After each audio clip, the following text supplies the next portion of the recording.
And if you're one of the approximately 30% who opens up our weekly Tuesday email, which gives all the things that are coming up, you saw that I announced a theme for these next 5 Shabbatot. If God forbid something really big happens, I will obviously substitute that for a discussion on that. But let's hope that's not the case.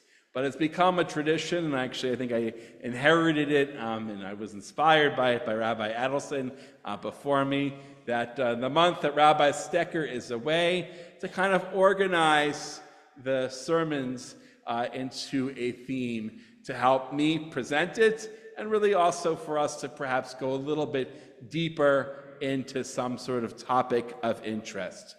So the topic of interest that I chose with some field testing is the conservative Judaism, the development of it, but really more as we get later into the month, what does it mean for us as Temple Israel, for us as individuals, and what do we see in the future of living what I will say, we can use the word liberal Judaism, a modern Judaism, a Judaism that really sort of balances the tradition, what we've had from the past, and recognizing that human life, though it's very similar, really on the most parts to even our cave people ancestors, but is quite radically changed with technology and just the way that we live.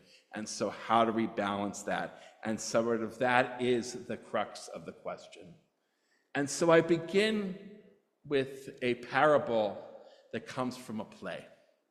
The play is called Nathan the Wise by Gotthold Ephraim Lessing, who was one of the early modern, meaning the 1800s, the 18th century, 1700s, the 18th century, who helped to think about the place of Jews, Christians, and Muslims in the world. We're in the Western world, and sort of trying to break through that, what I would call a caste system.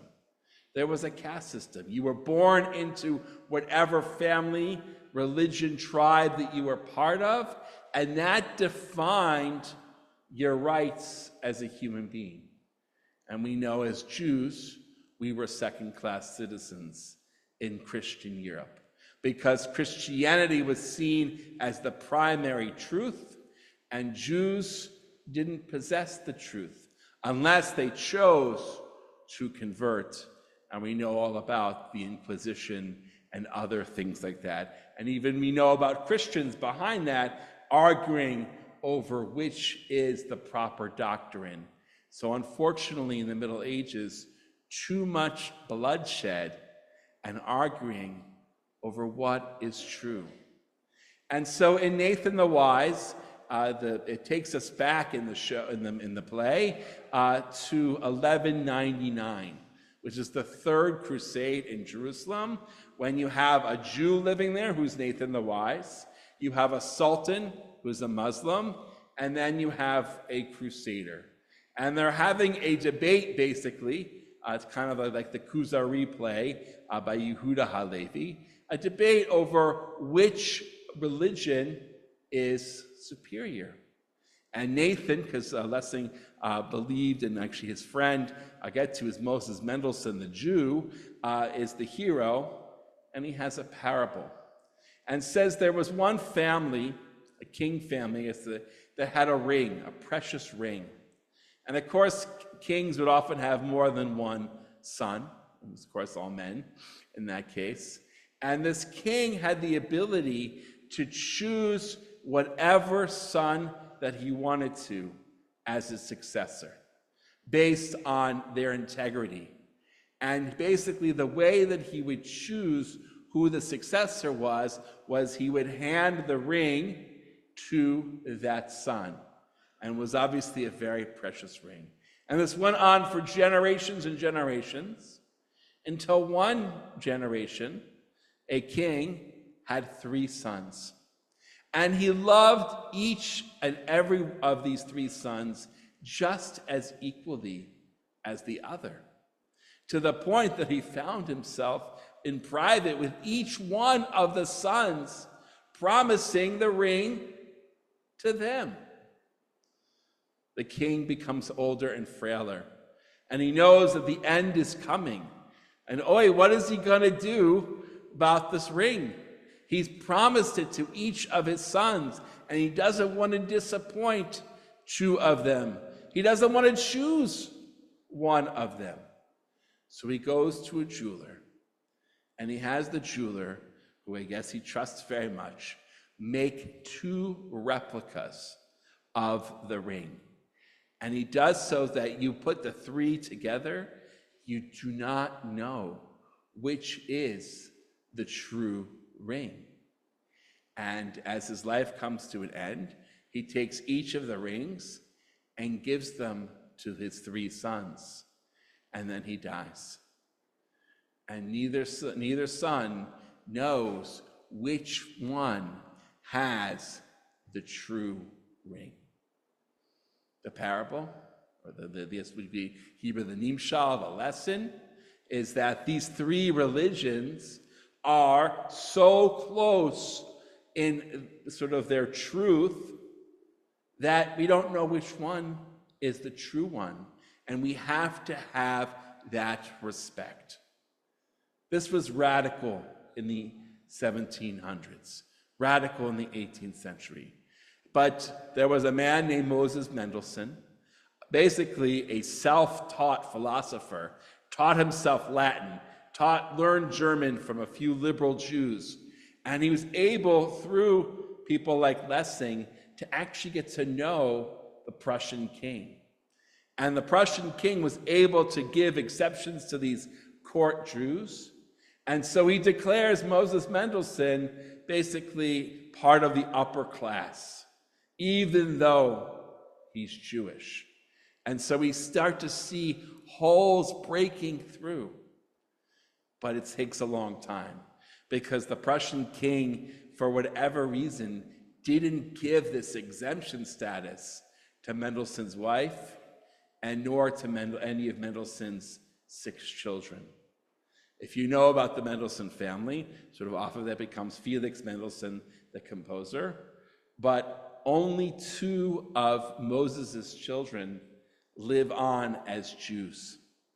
The other ones, who actually became the successful business people, chose to convert to Christianity. They still saw that there was a caste system, that in order to live as, upper class people, they had to be Christian. That wasn't Moses' intention.